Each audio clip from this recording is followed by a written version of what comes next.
Mélanie Torres, Les Nuits de la Gargouille, ça fait la 20e année, même 21e saison. C'est un petit peu une évocation historique mise en scène de l'histoire d'Autun et de sa région. Voilà, exactement, avec tous les personnages les plus illustres qui ont pu passer, qui ont vécu ici, qui ont fait l'histoire de cette ville.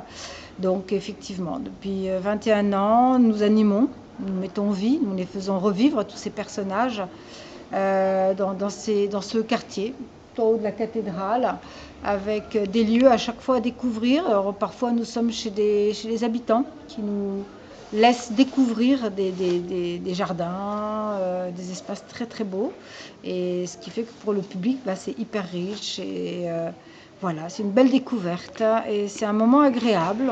Effectivement, on déambule, on marche. On a un guide conférencier qui va compléter ces scénettes où il y a effectivement des comédiens professionnels accompagnés d'amateurs, musiciens aussi.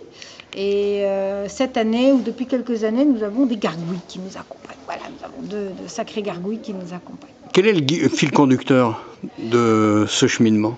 Le cheminement, on y va sur une époque, c'est chronologique déjà. On essaye de respecter les époques, on évolue. Et puis il y a les. C'est-à-dire qu'on démarre de la construction de la cathédrale. Voilà, par rapport à cette scène, c'est la construction de la cathédrale. Et puis ensuite, nous avons ces deux fameuses gargouilles qui nous entraînent, elles aussi, elles nous emmènent dans les rues. Et au fur et à mesure que l'on avance, on passe des époques. Voilà. On fait des sauts dans le temps, des siècles parfois, et on évoque effectivement tous les personnages.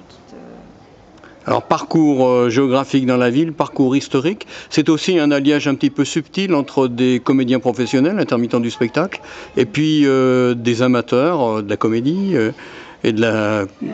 c'est une belle aventure, une belle équipe, parce qu'effectivement, que ce soit comédiens professionnels, amateurs, ils ont su se retrouver. Ils font un travail de très bonne qualité.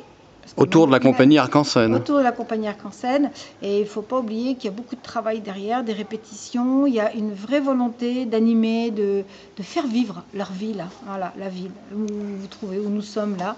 Et je veux dire, voilà, c'est rempli de joie de pouvoir faire partager ces moments avec tous ces visiteurs qui viennent parfois de loin pour découvrir notre bonne ville.